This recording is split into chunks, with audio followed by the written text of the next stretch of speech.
नमस्कार साथियों, जय हिंद। अभी हम बात करेंगे आपको कि जो बिहार में हो रहा है, जो इस प्रदेश में हो रहा है और इस प्रदेश की सरकार छात्रों और युवाओं के उस सारे अधिकारों की लड़ाई को ख़त्म करना चाहती है। उस सारे चीज़ों को जो लोकतांत्रिक तरीके से लड़ाई करने की ज़रूरत थी, लड़ाई की जा रही है। और जो भी चीज़ें, जो प्रतियोगिता परीक्षा, जो कंपटीशन होते हैं और जो फॉर्म अप्लाई होते हैं, उसके बाद की चीज़ें अगर सरकार आवेदन मांग रही है और लोग अप्लाई कर रहे हैं, तो उसके बाद की जो समस्या है उसका समाधान कैसे होगा। और समाधान अगर नहीं होता है तो क्या सरकार का दायित्व खत्म हो जाता है युवाओं के प्रति, छात्रों के प्रति, अभ्यर्थियों के प्रति। और सारे विषयों पर आपको अपडेट करा दें कि जितने भी विषय हैं, अभी शिक्षक बहाली से लेकर बीपीएससी, बीएसएससी, सचिवालय सहायक, पुलिस, इन्फोर्समेंट, दरोगा, सिपाही, सब विषयों पर अगर बात करेंगे, ओवरऑल बात करेंगे, तो कहीं ना कहीं इस बात की अब पुष्टि हो चली है कि इस प्रदेश की सरकार को छात्रों और युवाओं से कोई विशेष मतलब नहीं है। अभी आपको बता दें कि नौकरी के नाम पर जिस तरह की चीज़ें अभी की जा रही है कि TRE 1 से लेकर TRE 2 और TRE 2 से लेकर यानी लगभग 3 महीने में 2 लाख लोगों को नौकरी मिली सिर्फ शिक्षक के क्षेत्र में, यानी शिक्षक बनाया गया। अभी आपको हम बात करेंगे कि कल जो घटना हुई है, कल शिक्षा विभाग के जो मंत्री हैं श्री विजय कुमार चौधरी, उनके आवास पर हम सभी साथी लोग गए थे और इस तरह से चीज़ें की गई। मुझे लगता है कि सरकार के समक्ष उन चुनौतियों का सामना बातचीत करने के लिए नहीं, धकिया कर हटाया गया। हमारे साथी जितनी महिला बहन थी, भाई थे, सबके साथ इस तरह के अभद्र भाषा के इस्तेमाल करके, टीका टिप्पणी करके उनको हटाया गया, ठेला गया। आप अब समझ लीजिए कि अगर आप काम ऐसे भी आप नहीं करना चाहते हैं, ये बात सही है, क्योंकि आपके तरह जिस तरह के वक्तव्य दिए जा रहे हैं और जिस तरह की चीज़ें हो रही हैं इस प्रदेश में, आप इस चीज़ को समझ लीजिए कि हम लोग इस चीज़ की भुक्तभोगी पहले से है। क्योंकि जो चीज़ें आपके संदर्भ में अब सामने आ रही है कि शिक्षक बहाली में स्थिति अपीयरिंग को मौका मिलना चाहिए था, तो वो लोग, जो लोग सरकार में नहीं थे, आज सरकार में है, वो लोग भी चुप्पी मार के बैठे हैं। कई बार हम लोग ने मुलाकात की, STT अपीयरिंग से लेकर सप्लीमेंट्री रिजल्ट से लेकर और 10 वर्ष की उम्र छूट आदि सब विषयों पर हम लोग ने बातचीत की। सभी विषयों पर वो चुप्पी मार के साथ के बैठे हैं। आपको याद होगा कि बिहार के डिप्टी CM सम्राट चौधरी से हम लोग मुलाकात किए थे 14 फरवरी को और 19 फरवरी को। उसके बाद भी वो लगातार ये कहते रहे, आश्वासन देते रहे कि मुख्यमंत्री जी से हम बात करेंगे, आप लोग इत्मीनान रखिए, थोड़ा धैर्य बना के रखिए। और जितने भी टीवी चैनल के प्रवक्ता होते हैं, बीजेपी के हो या JDU के हो, खूब गोल गोल बात करते हैं कि ये हो जाएगा, वो करवा देंगे, आप लोग इत्मीनान रखिए, सब शिक्षक अभ्यर्थियों के साथ खड़े हैं। क्या खड़े हैं आप बताइए ना भाई। डोमिसाइल नीति पर सरकार जो निर्णय ली उसके साथ आप लोग चले गए। हम लोग काफ़ी विरोध किए, इसके बावजूद डोमिसाइल नीति लागू हो गई। देश के दूसरे प्रदेश के लोग बिहार में नौकरी करने आ गए। सप्लीमेंट्री रिजल्ट के नाम पर वही हुआ। BPSC शिक्षा विभाग ने जिस तरह के कारनामे किए, काले कारनामे, चिट्ठी भेजकर चिट्ठी वापस ले लेना। TRE 1 में वही हुआ, 4700 पद की सूची भेजी गई और मात्र 2700 लोगों का रिजल्ट आया, 2773 लोगों का रिजल्ट आया। TRE 2 में 14,700 पदों की सूची भेजी गई थी, रिजल्ट नहीं आया। तो अब किस किस बातों को, बड़े पैमाने पर जो फर्जीवाड़ा हुआ उसका तो संज्ञान आप नहीं ले पा रहे हैं। लगातार BPSC में प्रोटेस्ट चला तो वहाँ धारा 144 लग गया। शिक्षा विभाग गया तो शिक्षा विभाग में इस तरह की चीज़ें हुई कि शिक्षा विभाग का कोई अधिकारी मिलता ही नहीं है। तो कई बार तो हम लोग मुलाकात करने का प्रयास किए और शिक्षा मंत्री का इस तरह का व्यवहार होना, मुझे लगता है कि इस लोकतांत्रिक व्यवस्था में कहीं ना कहीं छात्रों युवाओं को दरकिनार किया जा रहा है। साथियों, हमने आपसे कल कहा था कि एक प्रयास हम और करने जा रहे हैं। इस प्रयास के माध्यम से अगर समझ में है, क्योंकि BPSC तीसरे फेज की बहाली में फॉर्म अप्लाई करने की आज आखिरी तिथि है और जो मांग है सीटेट अपीयरिंग के मुद्दे को लेकर भी काफ़ी चीज़ें थी। डिजी लॉकर में वो मार्कशीट और वो जो सर्टिफिकेट नंबर और डेट ऑफ इशू है वो अभी नहीं आया है। तो सीटेट अपीयरिंग के पास भी, जो सीटेट के जो रिजल्ट आए उसके पास भी एक अन्य समस्या थी कि उनके जगह पर रोल नंबर भरा जाए या NA भरा जाए, क्योंकि TRE 1 में इस तरह की बातें थी तो वहाँ NA भरा गया था।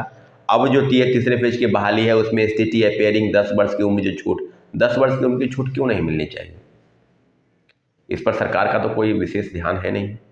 अगर 2011 और 2019 में अगर STT की परीक्षाएं हुई और 2011 के वाले जो पास किए उसके बाद तो वैकेंसी निकली नहीं, तो आज अगर आज अगर जिस तरह की चीज़ें वैकेंसी निकलती है तो उनको एक कम से कम एक मौका तो मिलना चाहिए था परीक्षा में बैठने का, लेकिन आपने कोई मौका नहीं दिया साथियों। और इस तरह की चीज़ों पर अब ये बात स्पष्ट आप मान लें के चले कि पहले महागठबंधन की सरकार और आज एनडीए की सरकार से छात्रों और युवाओं का मोह भंग हो चुका है। अभी आपने देखा होगा कि सिपाही भर्ती में जो पेपर लीक हुआ और पेपर लीक के बाद जो बिहार पुलिस चयन पर्षद के जो चेयरमैन है एसके सिंघल, सिर्फ उनको पद से हटाया गया। लेकिन हम लोग के पास जो जानकारी ये है कि आर्थिक अपराध इकाई की जो रिपोर्ट सौंपी गई है उसमें से लगभग आधे सीटों को बेचने के प्रमाण और उसमें से चेयरमैन की मुख्य भूमिका दर्शाई गई है। परंतु जब एसके सिंघल पर कार्रवाई होने की बात तो सिर्फ पद से हटाया गया।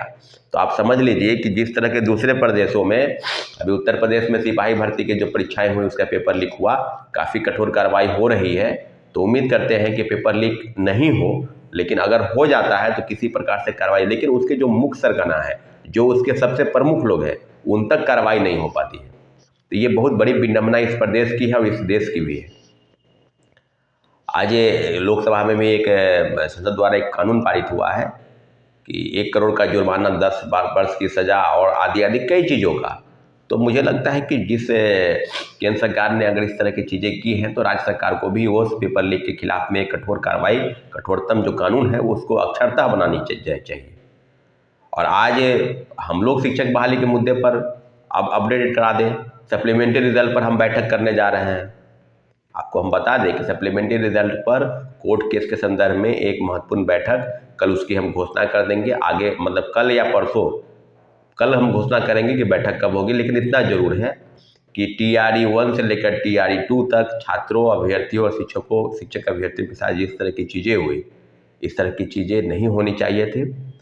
सप्लीमेंट्री रिजल्ट के नाम पर धोखा हुआ, अंधेरे में रखा गया छात्रों अभ्यर्थियों को। एज रिलैक्सेशन के मामले को लेकर, STT अपेयरिंग के मामले को लेकर, अगर आपने TRE 1 में CTET appearing, DLED appearing, STT appearing, BEd appearing, नियोजित शिक्षक, फ्रेश कैंडिडेट सभी लोगों को आपने मौका दिया, तो फिर ये तीसरे फेज के बहाली में क्या हो गया? तो अब कहने की ज़रूरत नहीं है, लेकिन इतना ज़रूर है कि हम लोगों ने जितना भी प्रयास किया STT अपेयरिंग और 10 वर्ष की उम्र की छूट को लेकर, उसके लिए भी सरकार के तरफ से कोई खाका नहीं, कोई डाटा नहीं है। और सम्राट चौधरी तो स्पष्ट बोलते थे कि हम मुख्यमंत्री जी से, लेकिन मुझे लगता है कि मुख्यमंत्री जी के संज्ञान में मामला गया ही नहीं है। खैर, मुख्यमंत्री के जी के बात भी चला जाता है तो उस बात की बहुत पुष्टि नहीं हो पाती, क्योंकि बात आप समझ सकते हैं कि सिविल सेवा जो BPSC अपर एज है उसको बढ़ाने के लेकर भी हम लोगों ने काफ़ी प्रयास, पिछले 1 साल से हम प्रयास कर रहे हैं। और 37 वर्ष से बढ़कर 40 वर्ष ये सिविल सेवा के जो एज है वो देश में सबसे न्यूनतम बिहार में है। और दूसरे प्रदेश में आप जाएंगे तो कहीं 40, कहीं 42, कहीं 44, 45, 46 साल तक भी बढ़ाया गया। तेलंगाना से लेकर आंध्र प्रदेश और महाराष्ट्र से लेकर नॉर्थ ईस्ट के तमाम राज्य, उधर झारखंड, उत्तर प्रदेश, उत्तराखंड, सब राज्यों ने, छत्तीसगढ़, मध्य प्रदेश, सब राज्यों ने अपनी उम्र सीमा में बढ़ोतरी की है। परंतु बिहार ही ऐसा प्रदेश है जो उम्र सीमा में बढ़ोतरी नहीं की। और लगातार हम लोग सरकार से मांग भी कर रहे थे।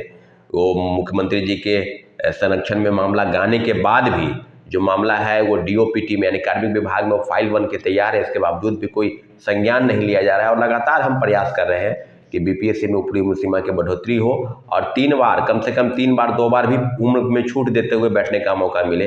परंतु हुआ कुछ नहीं है। लगातार आश्वासन मिल रहा है कि ये कर्म हो जाएगा, वो हो जाएगा। तो अब साथियों, अब किन किन विषयों की बात करें? आपको पेपर लीक से संदर्भ में, अगर पेपर लीक हुआ, दरोगा का पेपर लीक हुआ था, हम लोगों ने काफ़ी प्रयास किया कि पेपर लीक के संदर्भ में सरकार की तरफ से, लेकिन पेपर लीक पर तो एक सिरे से खारिज हो जाते हैं मामले। चाहे दरोगा हो, चाहे सिपाही हो। सिपाही में भी मामले चेयरमैन की तरफ से खारिज हो चुके थे, लेकिन छात्रों, अभ्यर्थियों और प्रेस के साथियों द्वारा, हम लोगों द्वारा जिस तरह का प्रयास किया गया, तो आर्थिक अपराध इकाई ने निश्चित रूप से जांच की गठन की और जांच के रिपोर्ट के बाद वो माना कि हाँ पेपर लीक हुआ। परंतु सरकार के समक्ष इस तरह के जो रवैया है, नकारात्मक रवैया, पेपर लीक हो या छात्र युवाओं के जो समस्या है उनको लेकर कोई विशेष ध्यान नहीं है। क्योंकि जो लोग जिस एजेंसी के तहत होती है परीक्षा या उसके जो प्रमुख होते हैं, चेयरमैन से लेकर अध्यक्ष और सचिव से लेकर, सबकी कार्य प्रणाली लगभग एक जैसे ही है। वो कुछ सुनना ही नहीं चाहते हैं। अगर आप सरकार में हैं, मुख्यमंत्री, उप मुख्यमंत्री या अन्य मंत्री जो विभागीय मंत्री हैं, अगर उनके पास शिक्षक अभ्यर्थी या जो छात्र युवा हैं अगर अपनी समस्याओं को लेकर जाते हैं तो उनको सुनना चाहिए, परंतु वो सुनते भी नहीं हैं। और जिस तरह से कल जो विजय चौधरी जी के आवास पर जिस तरह के हमारे भाइयों बहनों के साथ जिस तरह से गलत व्यवहार हुआ, आप ये बात समझ लीजिए कि इस तरह की चीज़ें बिल्कुल नहीं होती है। और इस तरह की चीज़ें इस प्रदेश में हो रही है, लगातार हो रही है। छात्रों युवाओं की अवहेलना हो रही है, उनके जो अधिकार है उनका हनन हो रहा है। तो अब आप समझ लीजिए कि किस तरह की चीज़ें इस प्रदेश में हो रही है। तो छात्रों युवाओं और जितने भी मेरे साथी जो सुन रहे हैं मेरी बातों को, एक बार ध्यान से सुन लें कि अब सरकार से मोह भंग हो गया है। न पहले महागठबंधन से थी, आज एनडीए से हो रही है। हम लोग अपने लड़ाई को लोकतांत्रिक तरीके से लड़ेंगे अब, लेकिन सरकार के समक्ष उन चुनौतियों को मुख्यमंत्री जी से आग्रह करेंगे कि उन चुनौतियों को सामना करने के लिए आप लोग तैयार रहें। हम सभी लोग एकजुट होकर अपने लोकतांत्रिक तरीके से अपनी लड़ाई को लड़ेंगे और उसको अंतिम अंजाम तक पहुंचाएंगे साथियों। ठीक है, धन्यवाद, जय हिंद।